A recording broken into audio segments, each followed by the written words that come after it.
बाकी लोगों के लिए आप पीएम का मतलब होता है कि प्राइम मिनिस्टर, और हम सब के लिए आप पीएम का मतलब है परम मित्र।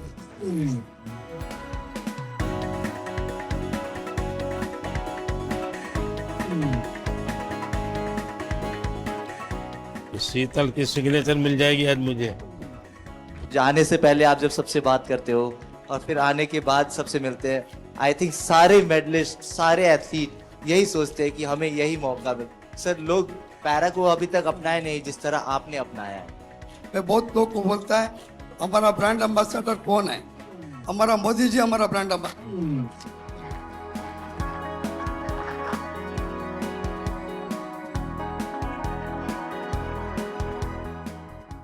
तो क्या पहनाना चाहोगे? तो मैं यहाँ बैठता हूँ, तुम पहनाओ। तुम मुझसे बड़े हो, दिखाई दे। इस बार जिनकी रील सबसे ज्यादा पॉपुलर हुई, वहां तो तुमने दिन निकाल दिए। अब घर में क्या होगा तेरा? है सिमरन? सर, ये जितना अच्छा बन के दिखा रहा है इतना है नहीं।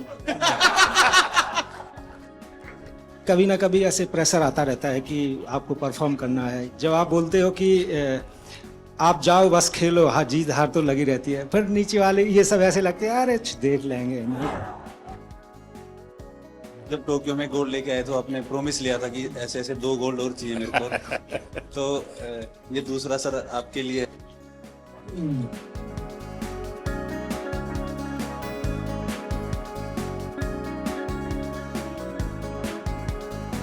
आज मुझे आपको सुनना है, आप लोगों के क्या अनुभव रहे, वहाँ सबसे मिलते होंगे, कुछ न कुछ अच्छी बातें हुई होगी, वो मैं जरा सुनना चाहता हूँ।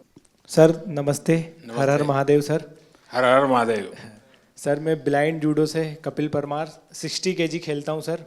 और मेरा एक्सपीरियंस ये रहा कि मैंने बहुत ज़्यादा कंपटीशन खेल लिए थे 2021 से लेके, तो मैं 16 कंपटीशन खेले सर, जिसमें मेरे 14 में मेडल थे, जिसमें 8 में मेरे गोल्ड थे, ब्राउन, सिल्वर। एशियन गेम में भी मेरा सिल्वर था, वर्ल्ड गेम में ब्रॉन्ज था और वर्ल्ड चैंपियनशिप ब्रॉन्ज था। तो सर मेरा डर निकल गया था, ओलंपिक का इतना प्रेशर नहीं था क्योंकि मैंने कंपटीशन बहुत ज़्यादा खेल लिए थे सर।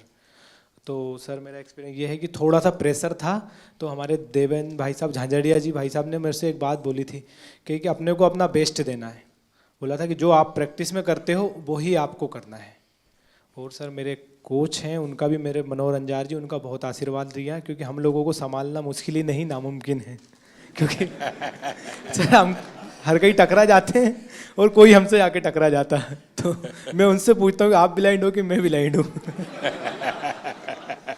सर बहुत बार ऐसा होता है, तो बस सर के हाथ पकड़ के चलते, हाथ पकड़ के आते हैं, वो थोड़ा बहुत जो दिखता है उसमें अपना काम कर लेते हैं सर। और सर आपका बहुत आशीर्वाद रहा। अच्छा कपिल, उस दिन तुमने मुझे बताया कि स्टेडियम में से कपिल कपिल कपिल इतनी आवाज आ रही थी। जी सर। तो मैं मेरे कोच की सूचनाएं सुन नहीं पा रहा था। वो मैं एक्चुअली एक्सपीरियंस करना चाहता हूँ, कैसे आपके कोच कहाँ है सर? हाँ जरा बताइए क्या मुश्किल होता है। सबसे अहम बात है ब्लाइंड जूडो में कि जो इंस्ट्रक्शन हम लोग बाहर से देते हैं, जो इनको सिखाया जाता है, उसमें हम लोग एक कोडिंग करते हैं कि जब हम जाएंगे तो ये बोलेंगे तो तुम्हें ये करना है, क्योंकि वहाँ दिखता तो है नहीं कुछ। तो उस दिन हमारे 2 मैट एरिया थे। एक मैट पे हमारी बाउट चल रही थी फाइट, और दूसरे पे जो है वो फ्रांस की फाइट चल रही थी। और फ्रांस की फाइट में इतना शोर हो रहा था, करीब 15 से 18 हज़ार दर्शक वहाँ थे। तो जिसकी वजह से जब ये सेमीफाइनल खेलने गए तो जो मैं बोल रहा था वो ये नहीं समझ पा रहे थे। और डेफिनेटली क्योंकि सेमीफाइनल का एक प्रेशर था, और जो खिलाड़ी था ईरान का, उससे पहले ये फाइनल में एशियाई खेलों में हारे थे, तो यकीनन उसका भी प्रेशर होगा। तो इस वजह से ये उस दिन हमें भारत के लिए गोल्ड मेडल नहीं ला पाया। तो सामने का जो कोच होगा वो भी अपने प्लेयर को इसी प्रकार से सूचना करता होगा? जी जी, वो भी। अब ये डिपेंड करता है कोच टू कोच कि वो, जैसे हमारा इनका टाइप, जो भी हमारे कोचेज और जो खिलाड़ी उनके साथ ये है कि हम लोग ये देखते हैं कि कौन किस तरीके से सिखाता है, तो हम डिफरेंट उसकी जो है सोच में मतलब कोच को भी औरों से अपने आप को अलग सीक्रेट रखना पड़ता रखना पड़ता है, बिल्कुल बिल्कुल। क्योंकि वही चीज़ हम कहेंगे वो कहेगा तो फिर नहीं समझ अच्छा, पाएगा। आपको अगर इसको कहना है कपिल को जी। कि कपिल बाएं ओर से ठोको तो क्या बोलेंगे आप?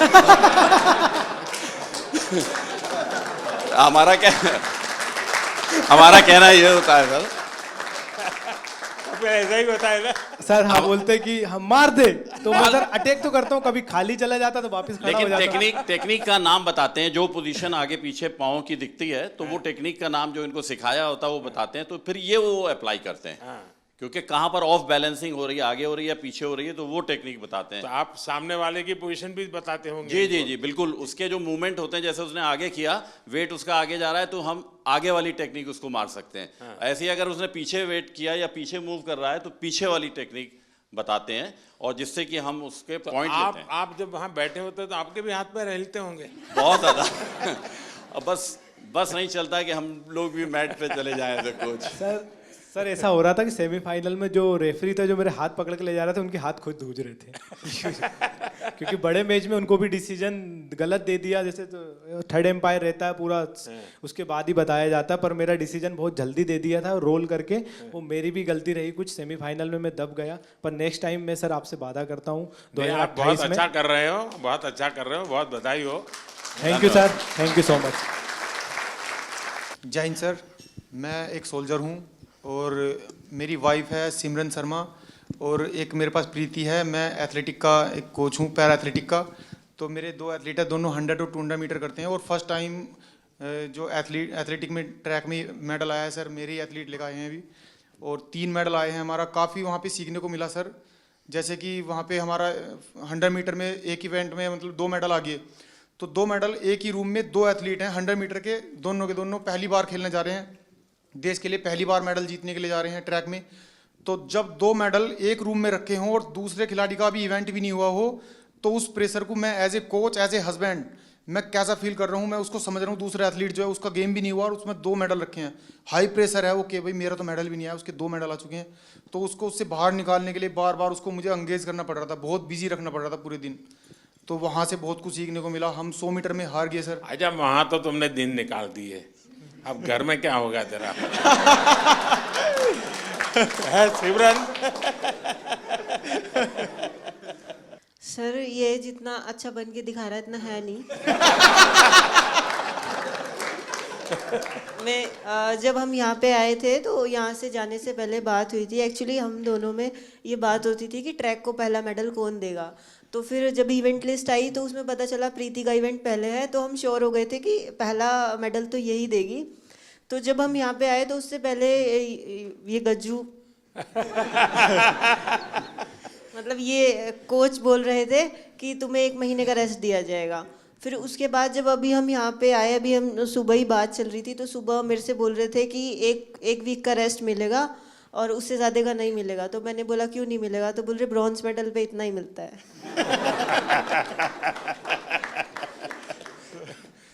अब तुझे खाना नहीं मिलेगा।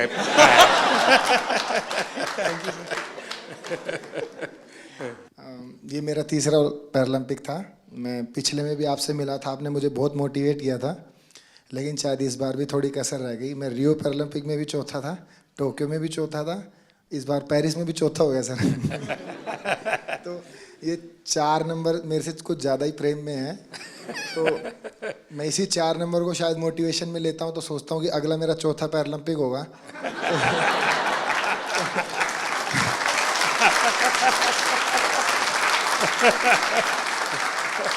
तो शायद चौथे में मैं कुछ करूं।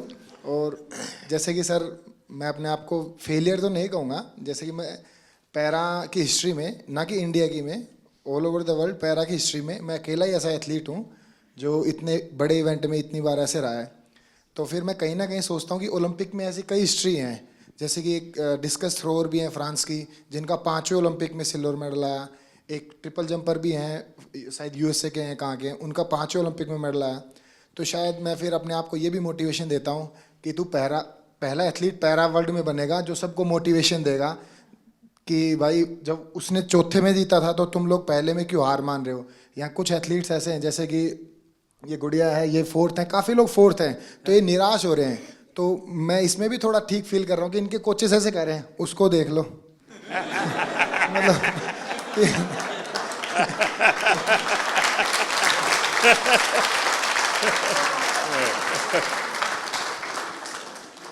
देखिए, मैं समझता हूँ कि आपका ये जो जीवन की तरफ देखने का दृष्टिकोण है ना, वो शायद आपकी सबसे बड़ी ताकत है।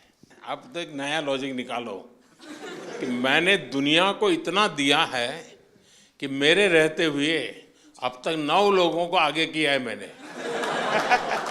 चौथे पर रह करके। सर कोई बात नहीं, मतलब अभी समय नहीं है, बट इस बार जो रहा है वो शिष्यों का समय रहा है। हम 3 एथलीट हैं ऐसे जो अपने शिष्यों को सपोर्ट कर रहे हैं। तो देवेंद्र भाई साहब हैं, इनके शिष्य का गोल्ड आया है, और एक और है सोमन राणा है, उनके शिष्य का ब्रॉन्ज आया है। और मैं नवदीप का कोच नहीं हूँ, बट मैं नवदीप का गुरु हूँ। इसको मतलब जेवलिन स्टार्ट से लेके आज तक की जर्नी ऐसे बड़े भाई गुरु के तौर पे रहा है। तो इस बार मैंने नवदीप को दे दिया कि इस बार तू ले जा, लेकिन अगली बार सर जरूर पूरा प्रॉमिस करता हूँ मेरा रहेगा। और सर बीते 3 ओलंपिक जितने भी पैरालंपिक मैंने देखे हैं, उसमें मैंने ये फील किया है कि जैसे कि सभी लोग बात करते हैं ये कंट्री इतनी बड़ी है तो एक्सपेक्टेशंस पहले लेके जाते हैं, बहुत तगड़े गेम्स होंगे, बहुत तगड़े गेम्स होंगे। लेकिन सर मुझे ऐसा बिलीव है, अगर इंडिया 2036 का ओलंपिक पैरालंपिक करवाती है तो मुझे नहीं लगता धरती का उससे तगड़ा इवेंट कहीं पे हुआ होगा। तो सर हम उसमें पूरी कोशिश करेंगे कि बुढ़ापे में भी देवेंद्र भाई साहब को एक आइडल मानते हुए, अपने 8 गोडों को बचाते हुए उसमें कोशिश करेंगे उसमें भी खेल पाए। नहीं, आपका जीवन के तरफ देखने का एक दृष्टिकोण है, ये अपने आप में बहुत ही इंस्पायर करने वाला है कि भाई मैं आगे भी कुछ करूंगा और करके रहूंगा। मैं आपको बधाई देता हूं। Thank you sir. नमस्कार जी। मैं मेंटल कोच हूँ राधिका सिंह, शूटिंग टीम के साथ। और आप कह रहे थे कि अपना हमारा एक्सपीरियंस शेयर करें। और सबसे ज़्यादा ज़रूरी है एक ग्रुप की मोहब्बत एक दूसरे के लिए। तो शूटिंग टीम में कोई एक दूसरे से compete नहीं कर रहा है, सब अपने आप से compete कर रहे हैं, तो वो आगे बढ़ रहे हैं। और जितनी भी उनकी क्षमता है, जितनी भी उनकी तैयारी है, उसके आगे वो अपनी वीकनेस नहीं देते, स्ट्रेंथ नहीं देख रहे, वो अपनी स्पोर्ट के लिए मोहब्बत देख रहे हैं। तो ये बहुत बड़ी बात है कि हमारी टीम बहुत जुड़ी हुई रही। और ऑल्दो मैं एक ही इवेंट के लिए 2 बच्चों को तैयार कर रही थी, कोई कंपेटिटिवनेस नहीं था उनमें। तो ये बहुत बड़ी ताकत है कि हम आपस में मोहब्बत से आगे बढ़ें, और वो मोहब्बत स्पोर्ट में दिखती है। सर नहीं, आप ये मेंटल हेल्थ को करती हैं तो उसमें क्या क्या करती हैं? सर जो सबकॉन्शियस माइंड है, 90% जो दिमाग होता है, उसमें कोई कमज़ोरियां हैं तो उनको चेंज करना, और जो आपकी स्ट्रेंथ है उनको आगे लाना, अपनी पर्सनालिटी से जोड़ना और अपने आप को आगे लेके जाना।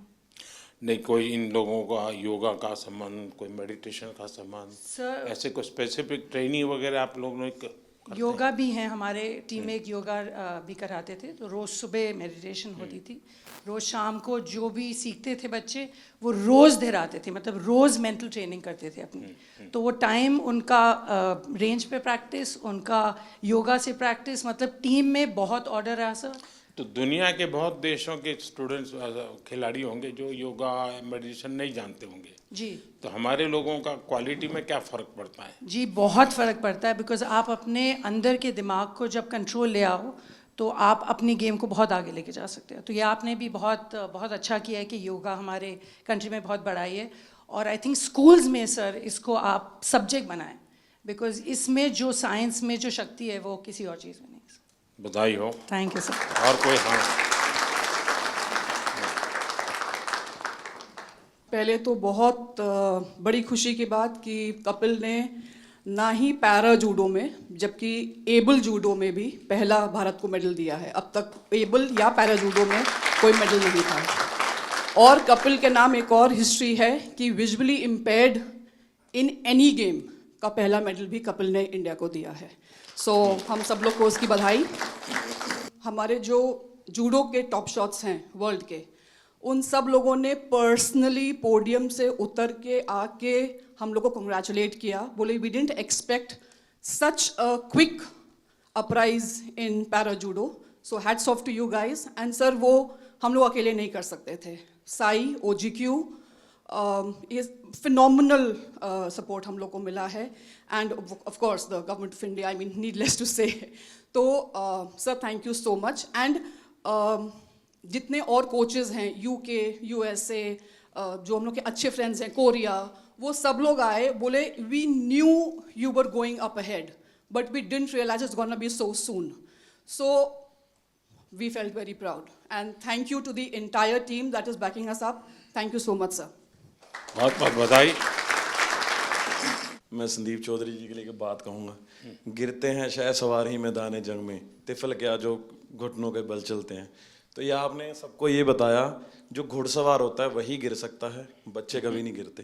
तो मेरा आपके लिए बहुत बड़ी और सर मैं हरविंदर के लिए बताऊँगा। शीतल, हरविंदर, मैं आर्चरी से हूँ। तो जैसे मैडम ने बताया कि जूडो में हरविंदर का पहला आर्चरी एबल और पैरालंपिक में फर्स्ट मेडलिस्ट है, टोक्यो में ब्रॉन्ज, और अभी हिस्ट्री में फर्स्ट इसका मेडल है जो एबल के बराबर शूट करके है 28, 28, 29। लास्ट एरो आपने देखा होगा सर, बिल्कुल क्लोज टू था। अगर वो 10 लगता तो हम किम वूजिन और अपना ब्रैडी एलिसन के बराबर शूट कर देते। नमस्ते सर, मेरा नाम अमीशा है और मैं उत्तराखंड से हूँ।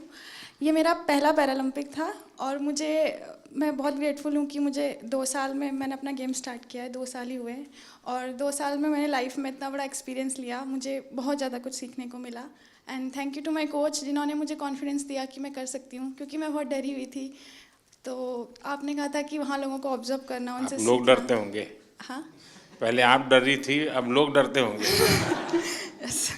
तो आपने कहा था कि लोगों को ऑब्जर्व वगैरह करना है, तो मैंने वो भी बहुत किया और बहुत कुछ सीखने को मिला है। परिवार में से क्या रिस्पांस है अब? परिवार के, तुम्हारे फैमिली के लोग क्या कहते हैं? अब तो फैमिली बहुत खुश है और वो पहले से ही सपोर्ट करती थी, लेकिन अब और ज़्यादा सपोर्ट, और ज़्यादा दे रहे हैं। नमस्ते सर, मेरा नाम सुमित अंतिल है और मैं back to back second gold medal है सर मेरा।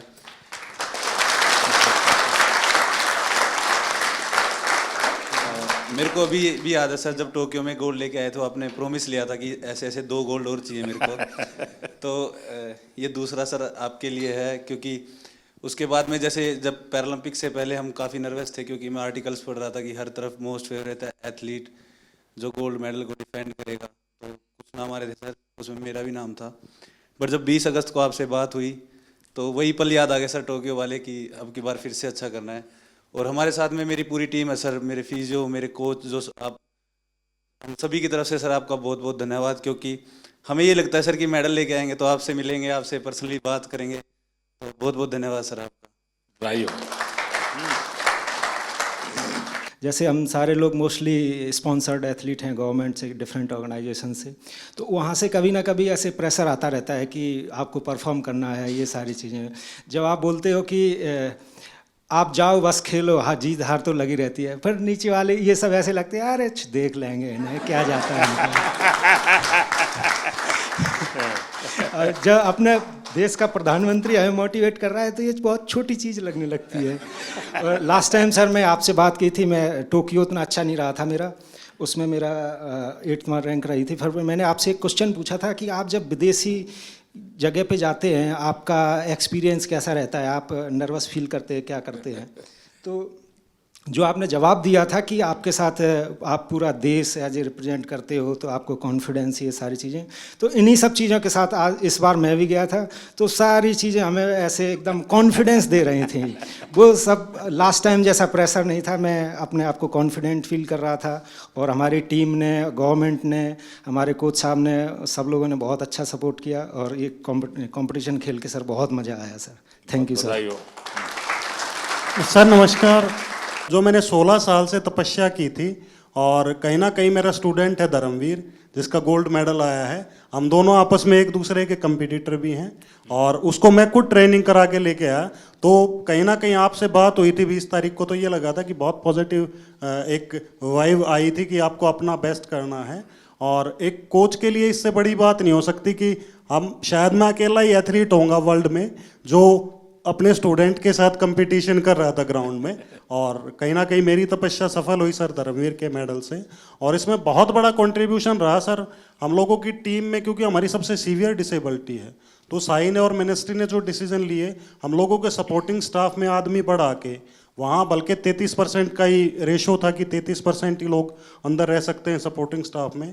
तो देवेंद्र भाई जी ने बहुत अच्छा डिसीजन लिया, उसको रोटेशन में करते रहे। जब हमारे इवेंट आए, हमारे लोगों को अंदर ले आए और दूसरे लोगों को बाहर कर दिया, तो बहुत अच्छा कम्बिनेशन हुआ उसका। और यही फ़ायदा हुआ कि सर हमारे इतने मेडल आए। साई का भी जैसे हमारे खाने का था, वहाँ इंडियन फूड की बड़ी प्रॉब्लम थी और वेजिटेरियन के लिए बड़ी दिक्कत थी। तो साई ने जो अंदर विलेज के अंदर ही जो खाने का अरेंज किया, वो इतनी अच्छी हेल्दी डाइट थी कि किसी को भी प्रॉब्लम नहीं आई सर। तो बहुत बहुत धन्यवाद सर पूरी टीम का, और हम लोगों को इतना मोटिवेशन करने के लिए। Thank you so much. बधाई हो। एशियन गेम्स में मैं पार्टिसिपेंट रह गई थी, मेडल नहीं जीत पाई थी। तो जब आप सबसे मिल रहे थे, मेडलिस्ट से आगे मिल लिए थे, तो आप आए और लाइन से सब जगह पे दोनों तरफ आमने सामने लाइन लगी हुई थी। तो कुछ लोगों से यहाँ मिलके आप उस तरफ मुड़ गए थे। तो बहुत नज़दीक से मैंने आपको देखा, लेकिन मिल नहीं पाई, बात नहीं हो पाई। तो वो अंदर एक टीस थी कि अब दोबारा तो मिलना ही है। और उसके लिए मैंने एशियन गेम्स के बाद जान लगा दी थी कि चाहे कुछ भी हो जाए, उनसे पर्सनली मिलना ही है। तो उससे शायद मुझे इंस्पिरेशन मिली और मैं कर पाई। मेरे बच्चों को मैंने 6 महीने हो गए, मैं मिली नहीं, घर ही नहीं गई। तो मेरा बेटा छोटा है, तो उसे जब भी घुमाने लेके जाती थी मोबाइल में GPS लगा के, तो उसे पता है मोबाइल में रास्ता ढूंढ लेते हैं। तो वो ऐसे बोलने लग गया मुझे कि मम्मा आप रास्ता ही भूल गए घर का, आप GPS में फ़ोन में लगा के घर तो आ जाओ कम से कम। तो sir thank you so much, आप लोगों का सबका बहुत सपोर्ट रहा है, आशीर्वाद रहा है, जिसकी वजह से हम लोग कर सकें। पूरी टीम का सपोर्ट रहा है, हमारे कोचेस का। तो thank you so much sir. बहुत बधाई। सर मैं शरद कुमार हूँ, मेरा ये 2nd मेडल रहा है। मैं 3rd टाइम पैरालंपिक्स किया। शरद और संदीप दोनों को भाषण करने के लिए बोलूँ तो कौन सबसे ज़्यादा अच्छा करेगा? सर ये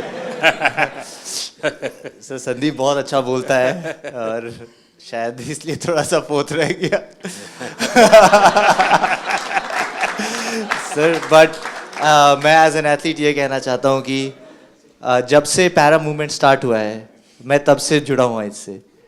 और आज जिस लेवल पे सारे एथलीट्स हैं, मुझे खुद प्राउड फीलिंग होता है इन सबको, जिस तरह सब जाते हैं, कोचेस, फिजियोथेरेपिस्ट, सब एक टीम। जब अब हम लोग बाहर जाते हैं तो इंडिया को अब ऐसे लोग देख रहे हैं कि ये पहले सोचते थे ये आगे आ सकते हैं, लेकिन अब पैरा में इन्होंने कैटेगराइज कर दिया कि इंडिया एक स्पोर्टिंग नेशन ऑलरेडी है। और सर ये ऑफ कोर्स साई की सबसे पहले अहमियत से स्टार्ट हुआ, और फिर हम लोग का सपोर्ट स्टाफ आने लग गए, और एथलीट्स में भी जिस तरह पॉजिटिविटी आया।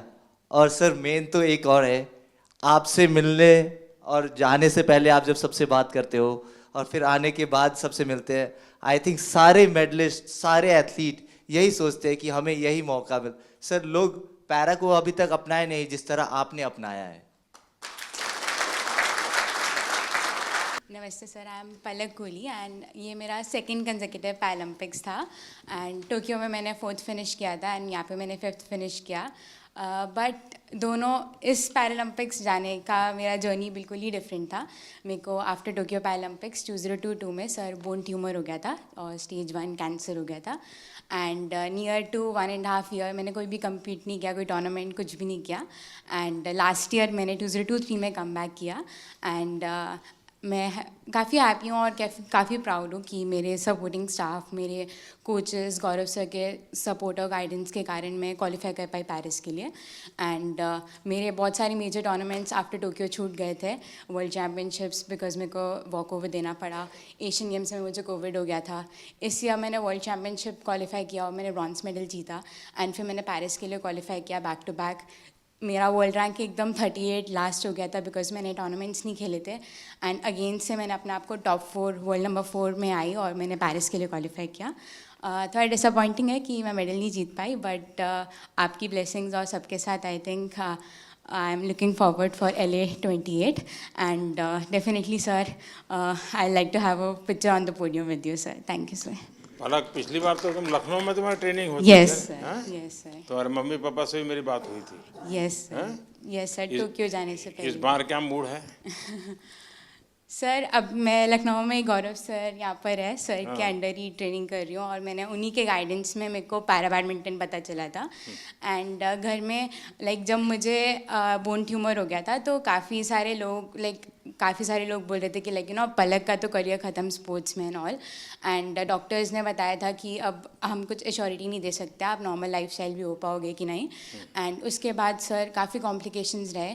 मेरे को एक डिसेबिलिटी मेरे हाथ में ऑलरेडी था और मेरे को ट्यूमर के बाद मेरे लेग में भी डिसेबिलिटी हो गया, जिससे मेरे दोनों लेग लेंथ में भी डिफरेंसेस आ गए और भी कॉम्प्लिकेशंस आ गए। तो मेरी फैमिली हमेशा मुझे खुश देखना चाहती है और उनकी ब्लेसिंग्स हैं मेरे साथ and they want me to be happy. तो उनका बस ये कंसर्न है कि मेरे को हिम्मत नहीं हारनी। देख आप पलक, तुम्हारा केस ऐसा है कि तुम बहुत लोगों को इंस्पायर कर सकती हो इसे, क्योंकि इतनी कठिनाइयों के बाद और चलिए ट्रैक पर गाड़ी आई, जिंदगी बनाई, बीच में रुकावट आ गई और बीच में नई समस्या आई और फिर भी तूने अपना मकसद नहीं छोड़ा। ये बहुत बड़ी बात है, बहुत बधाई हो आपको। Thank you so much. नमस्ते सर, मैं राजस्थान बीकानेर से आया हूँ। श्याम सुंदर स्वामी नाम है, पैरा आर्चरी से हूँ। सर हमारे बीकानेर में गन्नी सिंह राजा वो 5 बार ओलंपिक खेल के आए थे। हम देवेंद्र भैया से हम बहुत मतलब, क्योंकि 40 साल के बाद मैं एक टोक्यो ओलंपिक में पार्टिसिपेट करके आया था, तो भैया को देखा था कि भाई ये गेम होता है ऐसे। तो मैं भी फिर पैरा में आया। मैं सर पहले एबल खेलता था, 2016 में मेरे को पता चला कि भाई पैरा का भी कुछ है, क्योंकि भैया का अखबार में फ़ोटो आया था बहुत बड़ा। तो भैया से सीख के और फिर मैं 40 साल के बाद टोक्यो ओलंपिक पार्टिसिपेट करके आया था सर। इस बार सर मुझे बहुत कुछ सीखने को मिला, खास करके जो मेरी ही कैटेगरी के गोल्ड मेडलिस्ट SL3 के हैं नितेश कुमार जी, इनसे सीखने को मिला। सर पूरे लाइफ में जिनसे वो जीते, एक बार भी उनसे मैच इससे पहले नहीं जीते थे और उनकी वजह से, जबकि मैं उनको हरा चुका हूँ और मुझे उनसे सीखने को मिला है कि अगर वो कर सकते हैं तो मैं ज़रूर उनको दोबारा हरा सकता हूँ और इवन पूरे वर्ल्ड में सबको हरा सकता हूँ। Thank you sir. मेरा नाम डॉक्टर सत्यपाल है और मैं पैरा एथलेटिक्स का कोच हूँ। शायद ही यहाँ पे कोई कोच होगा जो मेरे से पहले पैरा एथलीट्स को ट्रेनिंग करा रहा होगा। मैंने 2005-06 में पैरा एथलीट्स को ट्रेनिंग कराना शुरू किया। तो जब कैसे विचार आया आपको ये? सर मैं नेहरू स्टेडियम में ट्रेनिंग कराने जाता था, तो 1-2 एथलीट्स वहाँ पे जिनके लिम्ब डिफिशेंसी थी वो आते थे। तो मैंने उनको देखा, पढ़ा, फिर देवेंद्र जी के बारे में सुना कि उन्होंने 2004 एथेंस ओलंपिक में गोल्ड मेडल जीता था। तब मैंने इसके बारे में स्टडी किया और मैंने स्टार्ट किया थोड़ा थोड़ा करना। तो सभी कोचिस नेहरू स्टेडियम में मुझे बड़ी अजीब नज़रों से देखते थे कि मैं दीपा मलिक जी की चेयर को पुश करके जाता हूँ, किसी पैरा एथलीट को ट्रेनिंग करा कर जाता हूँ, अंकुर धामा का हाथ पकड़ के उसको नेहरू स्टेडियम में घुमाता हूँ। तो सोचते थे कि मैं अपना टाइम ख़राब कर रहा हूँ। आज वही पैरा एथलीट्स, वही कोचेस जो मुझे क्रिटिसाइड करते थे, आज वो सब पैरा एथलीट्स को ट्रेनिंग कराना चाहते हैं। ये मेरे दिल से बोल रहा हूँ कि मैंने इस फील्ड में काम किया है, मैं बहुत खुश हूँ और आने वाले टाइम में मैं आपसे प्रॉमिस करता हूँ ये 29 नहीं, मैं 50 के मेडल का यहाँ से प्रॉमिस करके जाता हूँ कि हम सब इतना काम करेंगे, हम 50 मेडल लेते हैं। Thank you sir. देखिए साथियों, ये बात सही है कि हर खेल में जो सपोर्ट स्टाफ होता है या कोचिंग करने वाले लोग होते हैं, बहुत मेहनत करनी पड़े हर क्षेत्र में। लेकिन दिव्यांगों के साथ काम करना, उनको सिखाने से पहले खुद को उस जिंदगी को जीने के लिए मन से तैयार करना पड़ता है, खुद को उस पोजीशन में रखना पड़ता है। कौन सी उसकी दिक्कतें हैं उसको खुद के जीवन में आत्मसात करना पड़ता है, तब जाके कह सकते, वरना मैं तो रूटीन में कह दूंगा यार दौड़ो, अरे वो कभी मैं नहीं दौड़ सकता, वो कोच समझ सकता है ये नहीं दौड़ सकता, उसके लिए तरीका ये होना चाहिए। और इसलिए मैं मानता हूँ कि जो पैरा एथलीट्स को जो ट्रेन करते हैं वो कोचिज एक्स्ट्रा ऑर्डिनरी होते हैं, उनके अंदर एक्स्ट्रा ऑर्डिनरी ताकत होती है जी, और इसको बहुत कम लोग समझ पाएंगे। मैं भली भांति समझता हूँ और मैंने कई बार जब फ़ोन पे भी इन सबसे बात करने का मौका मिलता है तो मैं इस बात का जिक्र करता हूँ, क्योंकि जो सामान्य है उसको सिर्फ टेक्निक सिखानी होती है, इसको तो जीना भी सिखाना होता है जी।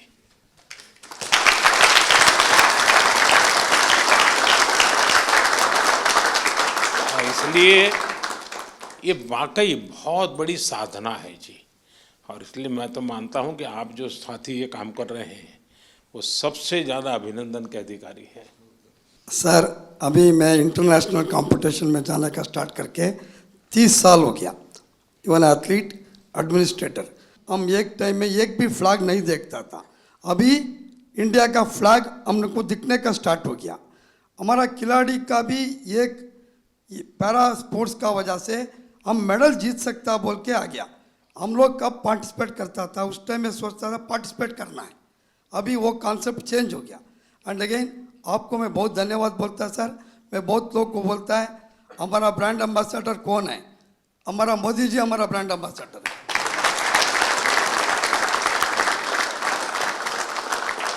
And again sir, India able body में भी हम अच्छा मेडल लेके आ सकता है, इसलिए मैं ईस्ट जर्मनी में था, केन्या में भी था। इंडिया में आजकल वेरी गुड फैसिलिटीज है, वो ठीक से यूज करना है। फिजिकल एजुकेशन टीचर को एक्टिव कर दिया तो 100% हम अच्छा मेडल लेगा sir. Thank you sir. Sir मेरा नाम निशाद कुमार है और मैं T47 हाई जंप से हूँ और मैंने बैक टू बैक पैरालंपिक्स में सिल्वर मेडल जीता है। सर मैं अपना एक्सपीरियंस शेयर करना चाहता हूँ कि जब मैंने हम टोक्यो के लिए टीम वहाँ पहुँची थी तो वहाँ कोविड था, तो उस टाइम ऑडियंस के बगैर हमने कॉम्पीट किया था। तो अभी हम पैरालंपिक्स में पेरिस में खेले तो वहाँ पर एकदम पूरा स्टेडियम भरा हुआ था। तो जिस दिन मैं कम्पीट कर रहा था पूरी ऑडियंस इंडिया नाम से चला रही थी, तो वो बहुत हमें मोटिवेट मिला, उससे पुश मिला अपनी परफॉर्मेंस को और मेडल डिफेंड करने के लिए। और अगले दिन मेरी मेडल सेरेमनी थी और वहाँ पर मेडल के बाद मैं अपने दूसरे टीम मेंबर्स को हाई जंप में सपोर्ट करने के लिए पहुँचा तो मेडल मेरे गले में था। और उस टाइम फ्रेंच फैमिली मेरे को देख रही थी कि कल हम इस खिलाड़ी को सपोर्ट करे थे, आज ये हमारे बीच में बैठा है।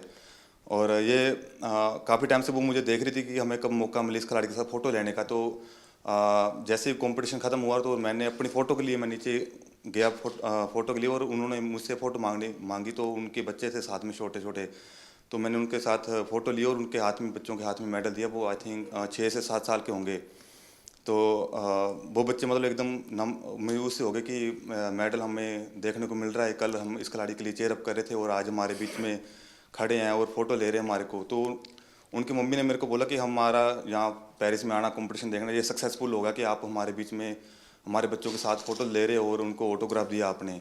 तो वो फैमिली पूरी खुश होगी। तो ये मेरा एक्सपीरियंस है सर, जो मतलब बहुत बढ़िया। Thank you sir. नमस्कार सर, मेरा नाम योगेश कथुनिया, मैं सिल्वर मेडलिस्ट हूँ 2 बार। तो मैं अपना एक्सपीरियंस सर एक चीज़ शेयर करना चाहता हूँ। एक्सपीरियंस नहीं है, वो है कंसिस्टेंसी।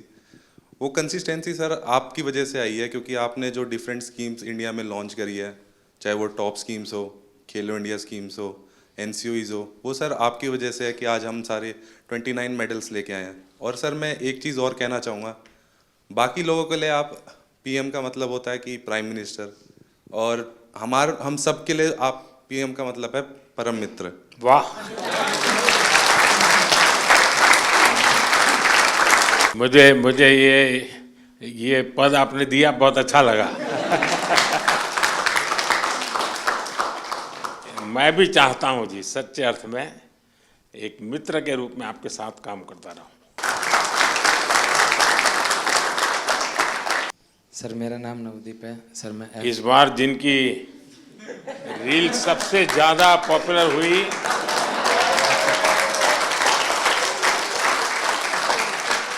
एक आप है, दूसरा शीतल है।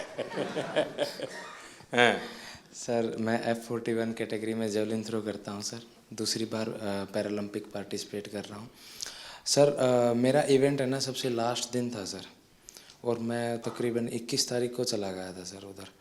तो जैसे ही मेडल आने शुरू हुए ना सर, तो एक मन में घबराहट होनी शुरू हो गई थी कि सबके आ रहे, मेरा क्या होगा। तो सर पर फिर भी सर जैसे सीनियर एथलीट्स थे सर, जैसे सुमित भाई था, अजीत भाई साहब थे, संदीप भाई साहब थे, देवेंद्र सर थे, सबसे सर एक दिन मिलके सर एक्सपीरियंस गेन किया सर कि आप कैसा फील करते हो, मेरे को क्या करना चाहिए। और सर एंड तक आते आते सर मैं बिल्कुल फ्री माइंड होके खेलने का। वाह, थैंक यू सर। नमस्कार सर, मैं रक्षिता राजू, विजुअली इम्पैर्ड एथलीट है। ये मेरा पहला ओलंपिक है I'm very happy. I'm experienced lot of and I'm 2 times para Asian game gold medalist है. मैं thankful to my guide runners and my coach Rahul Balakrishna sir. वो इधर ही है मेरा साथ. Without guide runner I can't run.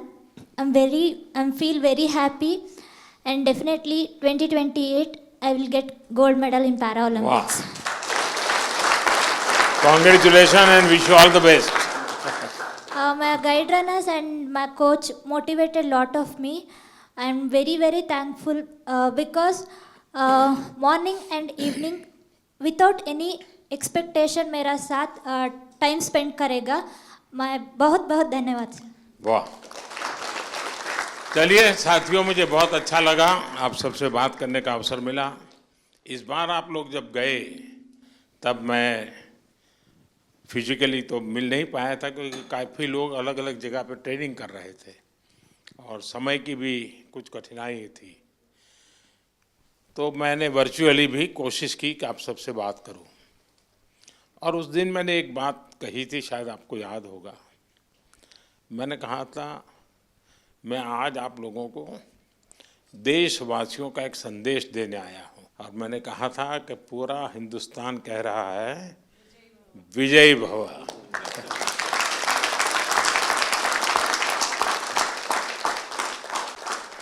आपने देशवासियों की जो भावना थी ना, उसको बराबर मन में ले लिया कि नहीं, देश चाहता है हम करेंगे. मैं समझता हूँ ये अपने आप में बहुत बड़ी बात है. दूसरा, मैं देख रहा हूँ क्योंकि मैं आप लोगों के साथ ज़रा ज़्यादा जुड़ा हुआ हूँ, आपके यहाँ शायद परमात्मा ने कोई एक्स्ट्रा क्वालिटी दी है, ऐसा मैं अनुभव कर रहा हूँ. शरीर में कुछ न कुछ कमी जरूर होगी, लेकिन आपके व्यक्तित्व में परमात्मा ने कुछ एक्स्ट्रा दिया है. और वो मैं देख रहा हूँ कि आपने शायद व्यक्तिगत जीवन में इतनी कमियों से गुजारा किया है, उसको संघर्ष किया है, खुद की सहज वो ट्रेनिंग भी हुई है. किसी समय आपने लोगों का उपहास भी सहन किया होगा, मजाक करते हुए भी आपके कान पर कभी कुछ पड़ा होगा. हर प्रकार की मुसीबतों से आप गुजरे हुए लोग हैं. और इसके कारण मैं देख रहा हूं कि खेल में जय पराजय का कोई प्रभाव आपके मन पर नहीं है. ये बहुत बड़ी बात है जी. वरना पराजित व्यक्ति, यानी मान लीजिए मेडल नहीं मिला तो एक तो उसको बोझ होता है, अरे मैं तो गया. आप में से किसी को वो बोझ नहीं है. ये बहुत बड़ी जीवन की सिद्धि है जी, और वही आपको आगे ले जाने की ताकत देती है. और इसलिए मैं मानता हूँ कि मैं चाहता हूँ कि इस खेल में और लोग आए, अधिक मेडल आए, वो तो बात अच्छी है, होना भी चाहिए. लेकिन मैं आप लोगों के माध्यम से देश में एक कल्चर पैदा करना चाहता हूं. वो कल्चर ये है कि देश के हर नागरिक को समाज में जिनके जीवन में इस प्रकार की कठिनाई है, जो हमारे दिव्यांग जन है, उनकी तरफ देखने का दृष्टिकोण बदले. वे उनके प्रति सम्मान के भाव से देखें, दया भाव से नहीं. वो हमें मंजूर नहीं है. दया भाव नहीं चाहिए, सम्मान से देखें, मैं तुमसे कम नहीं हूं. ये मिजाज मुझे देश में पैदा करना है.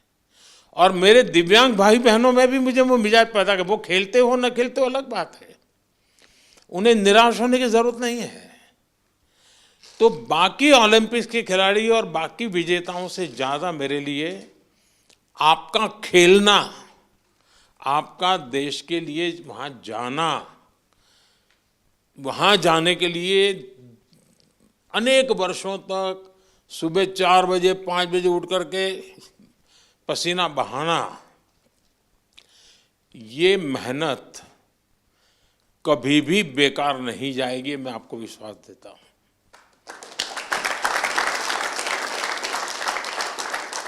क्योंकि अब आपके लिए भी, सभी दिव्यांगजनों के लिए समाज में एक नया वातावरण पैदा होना शुरू हो चुका है। व्यवस्थाएं भी विकसित हो रही हैं। हर एक को लगता है कि अरे भाई मुझे भी तो हेल्प करनी चाहिए, मुझे साथ रहना चाहिए। मैं बैठा हूँ, वो खड़े हैं, मैं खड़ा हो जाऊँ, उनको बिठा दूँ, यानी बदलाव आता है।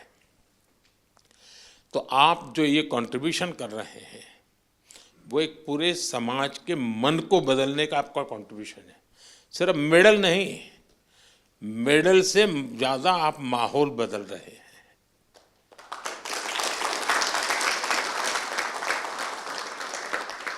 हर दिव्यांग जन के मन में आप एक विश्वास पैदा कर रहे हैं कि हम भी कुछ कम नहीं है। और मैं मानता हूं कि हमने इस चीज़ को उसी रूप में करना है। आखिरकार मेडल की संख्या, आजकल तो युग ही ऐसा है कि इन चीज़ों को काउंट किया ही जाता है। लेकिन 140 करोड़ का देश आज जिस जज्बे के साथ खड़ा हुआ है, खेलने के लिए नहीं, जीतने के लिए जा रहे हैं। मैं एक पार्टिसिपेंट हूँ ऐसा नहीं है, मैं एक परफॉर्मर हूँ। ये जो मिजाज है ना, वो देश की ताकत बनता है। और आप देश की उस ताकत में नई ऊर्जा भरते हैं। तो मेरी तरफ से आप सबको बहुत बहुत बधाई। सबका मूड देख करके मुझे अच्छा लगा।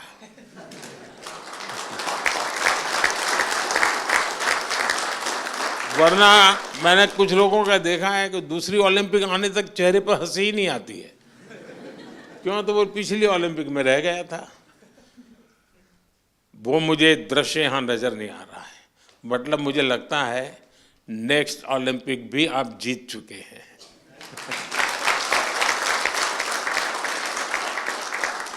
ये आपके आंखों से मैं पढ़ पा रहा हूँ, आपके अंदर जो विश्वास वो मैं देख पा रहा हूँ। तो साथियों, मेरी तरफ से बहुत शुभकामनाएं हैं, बहुत बधाई, धन्यवाद।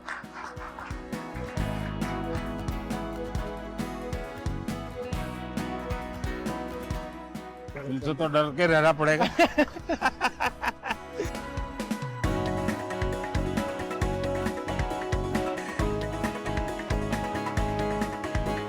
वणक्कम, बहुत अच्छा किया इस बार। हाँ,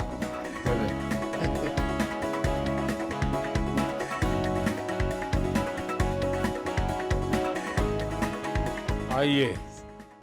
ये सारे वहाँ के टीम्स कनेक्टेड है। अच्छा, सब जोड़ दिया है। हाँ, पैरालंपिक से सारे